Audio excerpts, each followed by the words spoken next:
Abundant TV, Hobby Lobby, Grand Canyon University, and Take 12 Recovery Radio. Let's get started with today's show. Awesome.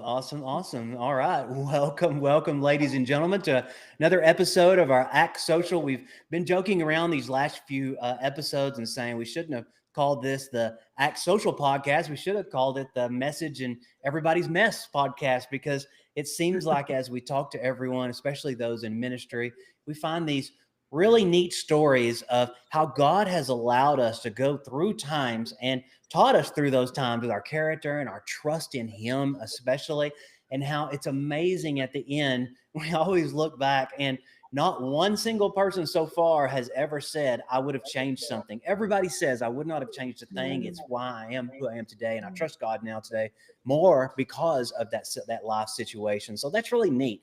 Well, today's guest is definitely no different. I want to introduce everyone to Miss Tisha Janes of Choosing Him Ministries. And we're going to talk about, obviously, their ministry and what she's got going on, but some stories to share, because everything has a story when God's involved, all right? So with that, Tisha, thank you so very much. We're so blessed to have you on today.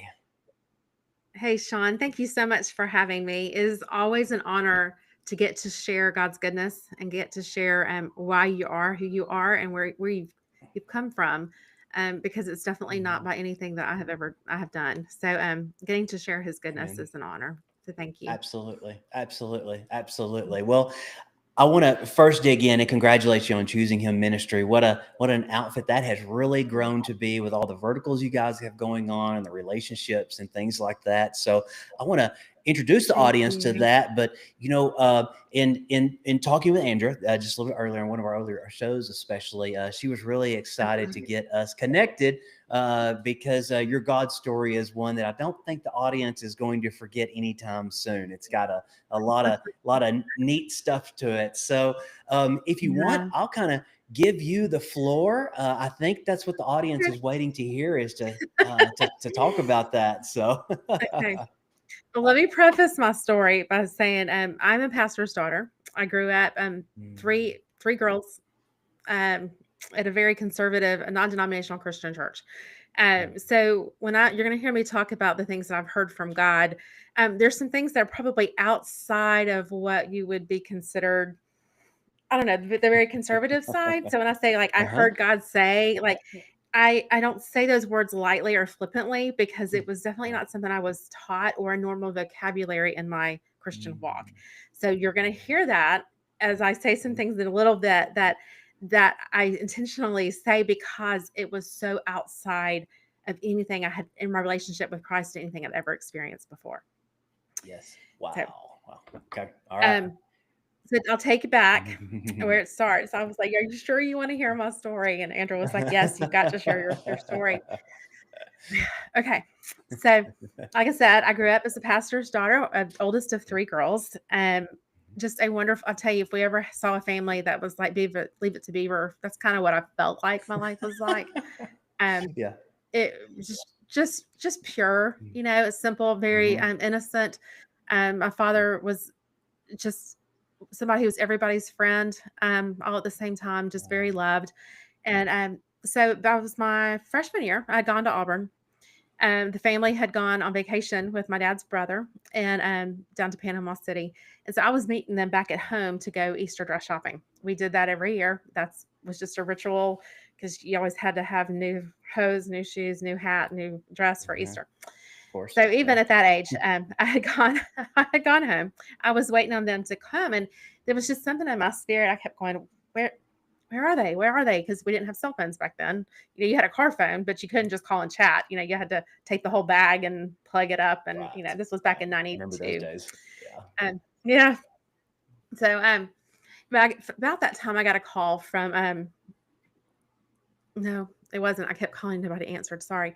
But I had a friend that drove up and looked at me, and she's like, hey, what are you doing? And I was just waiting on Mom to get here. And she said, have you talked to anybody? Like, no. Okay. She said, well, let's sit down. And she looked at me and she said, there's been an accident. And I just was like, it was kind of something, I don't know, when somebody tells you something hard and there's something about your spirit that kind of already knows what they're about to say before they say it. Yeah. And And she goes, your mom's been hurt. She's been taken to the hospital. Your sister's been hurt. She's taken to the hospital. The other girl's been life flighted. And I said, what about dad?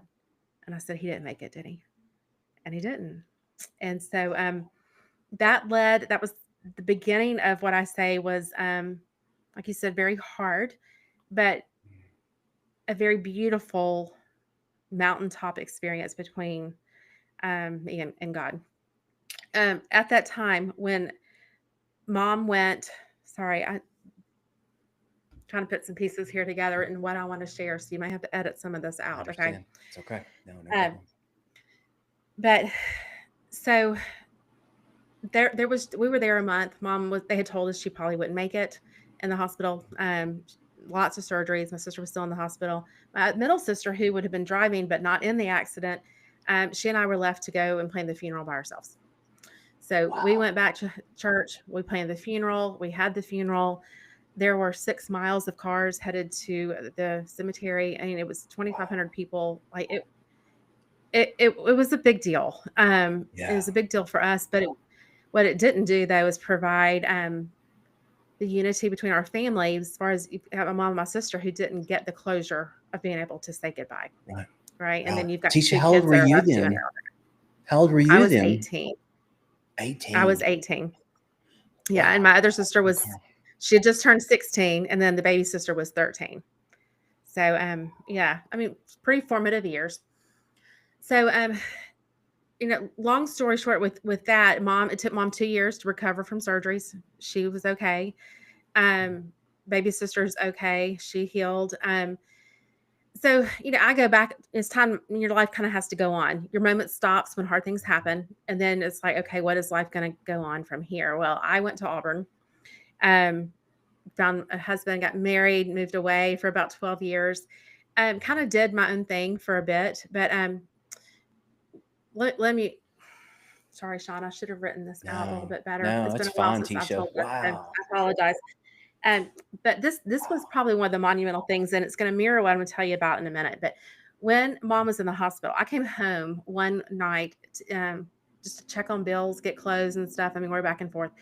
And I had a friend come over. His name was Billy. We went to high school together. He was heavy into drugs and alcohol, but yet was very interested in church. And he would come with us on occasion to church, most of the time after, to hang out. But he developed a friendship with my dad. So that night when I came home to check on things, Billy was at the front door. And we just sat on the front porch, and he said, Tisha, how can you trust in a God that would allow this to happen? And I'm telling you, Sean, it's the question everybody asks, the question that nobody wants to answer in the midst of that. But I sat on that porch, and in front of me was this brick walkway that had cracks from the concrete all the way across. And it looked like a line in the sand. And this is what I was saying earlier about when you hear God's voice. Never before had I heard this, but it was like, okay, Tisha, you have a choice. You can either choose to go with me on this, or you can choose to do it yourself. It's your choice, but I want your answer now. Yeah. And I'm sitting there with Billy going, how do you believe is what you have said all along really true? Because this is where rubber was meeting the road for what we had been sharing with him. But also it was really a conversation with me and God. He's like, all right, we can either make this for good, or you can do it and we can take the hard road your way. Yeah. So I had to make a choice right then, Sean. It's like, what was I going to do? Was I going to do it my way, or was I going to choose him? So now you're getting where we're starting the name of choosing him. That really was a monumental moment for me am I going to choose God in this situation? And it has been a question that I have continued to ask myself throughout my whole life. When I hit hard times, I can choose to do it my way, or I can choose him. And that's been a really guiding voice and a guiding principle for me. And it's the heart of what brings us to choosing him. Yeah, most definitely. For sure. Most definitely. So fast forward 20 years. We're not done. Okay, so fast forward 20 years. I'm going to tell you about mountaintop moments. This is just the coolest thing. And Andrea was part of this, so she can attest to the craziness. But I was back here in Peachtree City working for a smaller campus of a school, and they were going to open a new campus in Columbus, Well, Columbus is where the accident happened, Columbus, Georgia. And we have avoided Columbus like ever since then. It's like, if we're going to go somewhere, go back to the beach, we're going to go to, we'll go to Texas and then come along I-10 down to Panama City. Yeah, We're going to avoid the I get area as that. much as we can. But Yeah. they wanted me to go down and train the teachers as they started this new school. And I was like, okay, I'll do it. But you've got to make sure we're not going back to the same area that we stayed in for that month. You know, they were like, no problem. We've got you a brand new hotel. It's ready. I was like, okay, not a problem. So Andrew and I drive down there, and no lie, Sean, when we pull up to this brand new hotel, it was built in the parking lot of the hotel that we had stayed in that entire month. Are you 20 years serious? before. And What let are me tell the you, I got odds in so that? angry with God.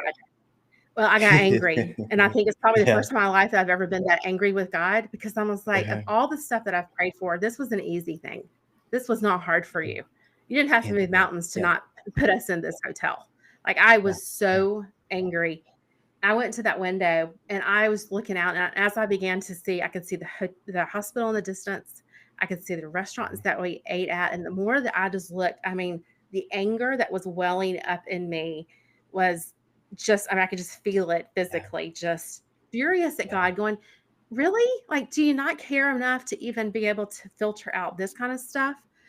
And I mean, the tears are coming. If I was ever close to like a breakdown, this was that moment, even more so when we lost Dad. This was the culmination of it. Yeah. And so I began to look out, and I'm telling you, this is my mountaintop moment, Sean, because I've only experienced a few other things like this in my life. But as I began to look at the hospital, the negative and the extreme intensity of my hurt began to fade as I saw the names of God showing up in each of these spaces. The hospital, He was the great physician. Yeah. The restaurant, He was our provider. With the people that came and took us and got us out of the hotel, like, that was God. And all the memories that I had of every instance that had happened that whole month that we were there were being replaced one after another, of just seeing God's goodness, where He showed up, of who He was. You know, the orphan, like everything. And my mind's going blank now with all the names that just kind of appeared. But this is what I heard from Him, Sean. Is, Tisha, I brought you back to your place of your greatest pain to encounter the one who brought you through it. Wow. What ultimate surrendering to be like that. That is something. I mean, what are the odds? What are even the odds? I mean, what are the odds? I mean, scheduling that, you know, they would have had no idea it was even in the parking lot. There's just no way, you know, anybody can even line that up except for God. Yeah. Yeah. Except for God. Oh my goodness. Except for God. It was my Moses moment, as I call it. Because I did. I mean, I encountered the one who brought me through it. And it was just amazing. So that's part of the beginning of my story of choosing Him, is just learning to see His hand, because His hand is always there. We just have to choose to see it. Choose to allow ourselves to see it. Because just because we can't see it doesn't mean that He's not there. And that's the narrative that we have to fight for, and we flip in our heads. Where are you, God? Well, He's there. He's there. But sometimes our filter, we haven't surrendered enough in order to see Him. Wow. That is something, Tisha.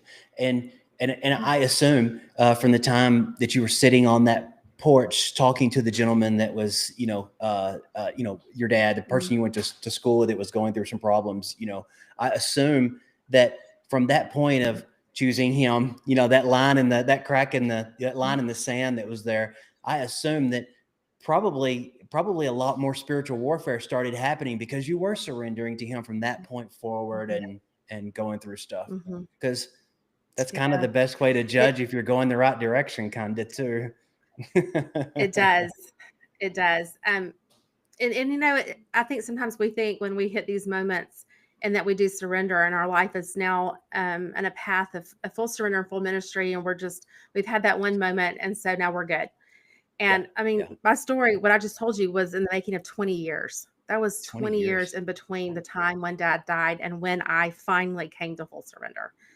And meaning, Wow, that's yeah, something. because I mean, you make that choice. Yes, I'm going to choose to follow you, God. But the 20 years later of being in Columbus is finally realizing I was choosing you, but I hadn't fully surrendered all that I was struggling with to Him because I Yeah. wasn't recognizing Him. I was still trying to control the things in my own life, and it was that 20 years later, and it was finally like, okay, now we can get to work, you know. Yeah. Yeah. But Exactly. what's really cool Exactly. talking about Billy, um, I've told my story many times over the years, and every time that I get to tell that story, I prayed for Billy because Mhm. I didn't know what happened to him. I didn't know where he went after that. We didn't keep in touch, but I have always prayed for him. And then one day, probably 10 years ago, Oh, I got a man. message from him and it said, "Hey, I I don't know what you're doing now," but I was able to tell him the specific times of when I had spoken and when I had prayed for him. Uh-huh. And he just sobbed and he said, "I know without a doubt now that I'm alive because of your prayers, because I can tell you the dark Wow. that was going on at those specific times." So our Wow. stories are never just about us, Sean. They're never That is just about correct. us. That is correct. And silly us for thinking they are sometimes, for getting I know, right? comfortable in our little status quo, our putting God in the box kind of things, silly Mhm, us for doing so. mhm, So, wow, mhm. that is absolutely something, Tisha. And I guess have you talked to Billy lately? Any idea now, or he's just going on about life right now, huh? Yeah, just Well, he curious. unfortunately he ended up passing away. He was Oh my struggled with drugs and gosh. alcohol most of his life, Okay. and fought and was in a recovery home, and then I Yeah. got word Yeah. a few years later that he had passed away. Oh man. But Oh man. So he but I battled do that know that demon he for was a a long Christian. time, but he did know He battled ethics a and say. demon, Yep. Yep. He but battled he the was a demon, but Christian. So he knew Christ. That is correct. That is he correct. he won the war. Mhm. Wow. So in that moment, see, and a lot of people, back to the hotel room and really looking out and having that build up, it's one thing for people to say it, oh, I'm surrendering. But then when God sends you through times like what you went through, it's really a totally different ball game. It's not something that's just easy to say, oh, I surrender. It's when you're going through situations like that. It's not that it's not easy to say those words, but actually doing it through those situations is a totally different ball game, when you're under that Mhm. stress like that going Yes, through. So very that's much so.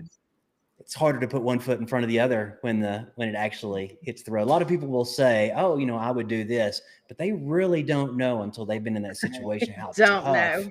how tough, that built up anger and stuff that you were going through actually was, so much of an impact on that. So, wow, what Yeah. a blessing, though. What a blessing. So, had you started choosing him ministries by the time you came to that point down for the teacher training stuff, or how did I that was start in into that? so choosing him started well, I started writing. I wrote my first Bible study in 2014, and it was called Choices. Uh-huh. Choosing God's the way He asks us to choose love, forgiveness, surrender, sacrifice, trust, all those ways that God says, "This is what I'm calling you to. Will you choose to do it or not?" Again, coming off the theme of really my life story. But I wrote that in 2014, and I started teaching Bible studies, community Bible studies around the area, and speaking. Um, 2017, we became a nonprofit. I was still working at the school. This is about the time that it happened in Columbus. Yeah. Oh, really? Oh, Um, okay. Okay. about that time. Yeah. So Man, yeah. not too long ago, right? Right, Um, right. but then we started, well, prior to COVID, we were doing women's events, partnering with churches. So there was a lot of Mhm. ministry aspects of it, and it began to grow from writing. We bring in people that write blogs. We have about 20 writers that write for us. Part of that is that I went to a writers conference one year with my sister, and it was a very well done, very expensive, very professional a conference, and I learned a lot. But when we left, my sister said, "What's your takeaway?" I was like, "I want to a place that people who've been gifted and called are equipped by God and don't have to be called by man to walk out their Mhm. calling." Meaning, Mm. I want you don't have to be the New York Times bestseller to be able to write a Bible study. If God's given Right. you and equipped you for this, then I want to partner with you. We'll bring our editing team around you. We will walk hand in hand alongside with you as you grow in the Yeah. gifting that God has given you. And so that's what we provide. We provide that for people who are writing. Even with speaking, we'll start with a small group. Okay, let's lead a group. Let's walk you. It's discipleship, Sean. That's what it is. It's just discipleship. That's right. That's right. And so I think a lot of what we people do. feel that calling and don't step forward. I think there's a number we'll never truly know, at least on this earth right now. But I think there's a lot of people, and I think, out of our people within our platform and the people that keep up with our email newsletters and things like that, and who hopefully will be, on this podcast, I want to, just tell you that I never thought I would be in any sort of ministry related type of thing myself at all. But if you ignore that calling, we joke around in a video that I did. If you ignore that calling, how horrible would that be on Judgment Day to say, I knew you were calling me and I didn't step forward, but here I am. So I just want to encourage people, if you feel that calling in the least little bit, I think Choosing Him Ministries might be a good spot to start exploring what that might look like, because people think of it you're in ministry and the first thing that comes to your brain is a pastor on a stage or something. And that's actually just a small percentage of what actual ministry, different verticals of ministry actually are. So don't be petrified to go into ministry. It's rewarding beyond belief. So if someone was to come in, obviously the choosingHimMinistries.org is where they need to start with there. But what are some of the resources and directions that you would tell the audience, coming in, if they need to explore that route? Of course. So that was definitely one of the things that we do for sure is the blogs. So I would encourage somebody to go on and subscribe to our website, which means you would get the blogs. They're also on our Facebook page, where you can read them. They're released once a week. We have 20 of them, so they're planned out for the next year. But I love the insights because all the blogs are about Jesus. It's what God is telling you in that moment. Where's He showing up in your life? It's equipping, but it's encouraging in your life. And that's where we want people to get to is, our stories are important, but they're most impactful when they're about God, when we can show where He's in the middle of that. And it's like, we can all talk. Everybody has a story to tell. But if we want the influence part that goes with it, then that's where God comes in. And that's kind of the narrative that we teach. Yeah. Awesome. So that with the blogs. Yeah. And then we do events, free events for churches. And we want the community to come in and be able to hear God's word from the stage, to hear testimonies that are being told and their hard stories. And so if a church is out there and they want to have a women's night, that we can come in and share God's love with hard stories. That's something that we do as well. Yeah. Great. And then we moved into our biblical counseling. So that's kind of where our big shift has been since 2023. 23, so really? Wow. Wow. And that was, I'll tell you another talk, since we're talking about God stories, this is the other God moment that I heard him speak. Because Choosing Him has been basically about writing and speaking. It's about sharing God's story, sharing our stories from our Act 2 podcast and Anchored Truth that Andrea leads as well. But somebody came to me and said, what's next for Choosing Him? It was one of our board members. And I was like, we're going to keep writing, keep, speaking and traveling. And we're going to just keep doing what we're doing and doing it well. Right.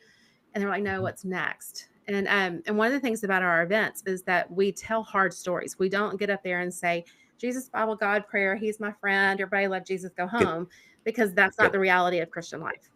It's not. We talk about abortion. We talk about divorce. We talk about brokenness. Like, let's be real. Let's help each other and be real on this. So that's what connects. But our goal with that was to hand the ladies back to the churches, to be like, okay, now for follow-up, for counseling, you need to process this pain now. We've taken the Band-Aid off. Now let's get you into some help to really process it so that you walk in your healing, not in your pain.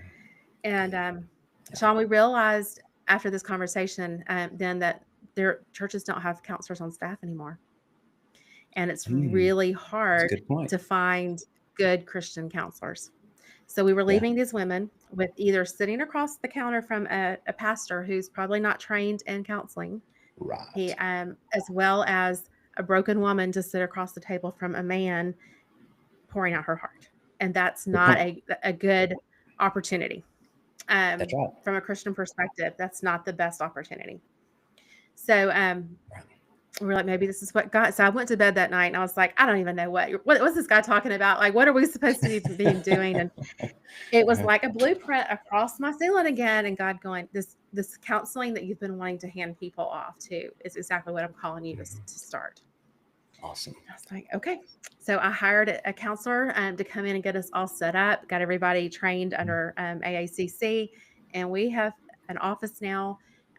Started in January of 2024, and we just partnered with a nonprofit called Bridging the Gap, who serves hands out food for the homeless and the needy downtown. And so we're going to be offering counseling there, as well as a free medical clinic here. Starting next week, we'll be partnering with them to offer counseling at their medical clinic. So wow, that's phenomenal. Yeah. Wow, that's a big step. Yeah. Yeah. So that's great. And I didn't get a blueprint, of my life, Sean. If God had ever said, this is where I want you to go, this is what I want you to do. And I think probably if I could tell anybody any advice, Sean, and is, when people are like, what do you want to do with your life, or what do you want your life to look like? And it's like, walk with open hands, just with open hands. And my husband told me this one day. He said, God gave you an incredible blessing with the school that I worked at. And he said, you took that blessing and you held it so tight. And he said, and you've been so grateful and you've been so trustworthy with that. He said, but when you hold a blessing that tight, there's no room for God to pour in more. Ooh, and he said, open your hands up. Just with whatever. And that's how I have walked. And every day I just kind of wake up going, God, what are you going to do today? And thank you for letting me see it. Yeah. Break me out of my status quo. Keep me going. Yeah. Trusting in you. Wow. That's great. That's awesome. On the Christian counselors, is there the reason correct me if I'm wrong, one of the reasons that Christian counselors are a little scarce is for the legality side of it, correct? If they go to a point to where they're licensed with, is it state or something beyond, there's something that they're forced to give up on the Christian side by going certain routes. Is that right? Did I hear that correct one time?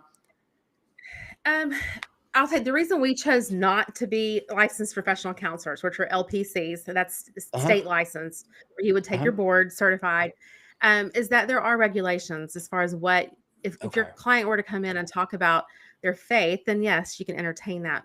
You cannot introduce that. Just like the public school teacher would be. That. Okay. So because it's public funding and stuff. So we purposely chose, we were going to filter everything through the Word of God. That is where, that's the foundational, that's where we'll lead from, that's where we mentor from. And so biblical counseling was where we were going. I was not going to open up a state-funded counseling center. Yeah, correct. Okay. I knew there was something to that. And now that you explained that, that is what I heard before, is once you go down that route and get involved with the state, you really chop off a lot of freedoms of speech with, God's word. At least I'd heard on that. That's very interesting. That's my understanding. Yeah. Same. I have heard that from people before. So, wow.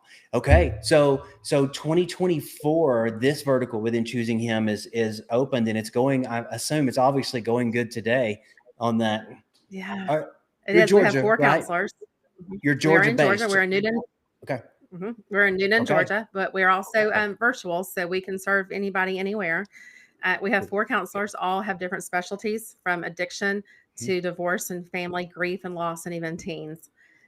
So we've got a good gamut of experience and trained counselors ready.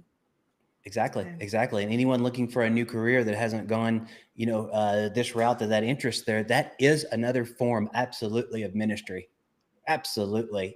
In fact, it's a pretty awesome form of ministry, being in Christian counseling, to be able to freely talk about that and use God's word as a foundation for mental health on that. It's really where the state should be, but that's a whole different podcast. Yeah, it is. But, there's a lot of really good things out there with psychology. I don't think we should throw the baby out with the bathwater on that, because psychology actually is the study of the brain. Well, who created the brain? Our creator, God, created the brain, right? So if we're going to study about the brain, there's a lot to learn. I mean, if I can nerd out with you for just a second, there's one of my favorite words is neuroplasticity. And what that is a psychological word, but a psychology word, but it's retraining your brain how to think differently. Okay. Okay. Well, what does the Bible tell us about taking our thoughts captive? Mm. Whatever is Ooh, pure, love whatever it. is holy, whatever is admirable, like think about such things. There's an action word there. I mean, I've got to not just not think about something, I have to replace it. So Yeah. more we get into science, we see it actually confirms the existence of God in the way that he created so masterful our brains and our bodies to work together. And Isn't that is that neat? what we get Yeah. to do here. Yeah, we as silly humans just thought we were coming up with all this I know. science and years and decades and decades and decades of work and documentation and our education system. And then we circled back around and thought, oh, God already had that figured out. Yeah. He did, right? That's awesome Yeah. to see those things make circles. So that's great. That's great. Tisha, thank you so very much. But I want to reiterate with the audience, for those that are looking at any touch of any point to get into ministry, especially with what Choosing Him is doing and the new verticals that are getting into, I encourage you start a conversation with them, sign up, at least start with the blogs on their website, and go from there. Really pray about it hard and think about what God may be calling you to, because it is if there's the slightest little hint that you, the listeners out there, may feel that God's calling you, you better look into it, and you better be praying on it and reviewing his word on that, because boy, he's got some big stuff lined up for you if that is your path on that, and don't be afraid to start walking toward it. So Tisha, thank you so very much for sharing your story. It has blessed the audience today, I know. So thank you so much. Well, thank you. Thank you for having me, Sean. It's been an honor to meet you. Absolutely. Absolutely. All right, ladies and gentlemen, we're going to hop off. And until next time, thank you so very much for your time. You can find this podcast within our social channels, but especially all within the ACT social platform, where we're changing the way people social media. Thanks, everyone. Bye for now.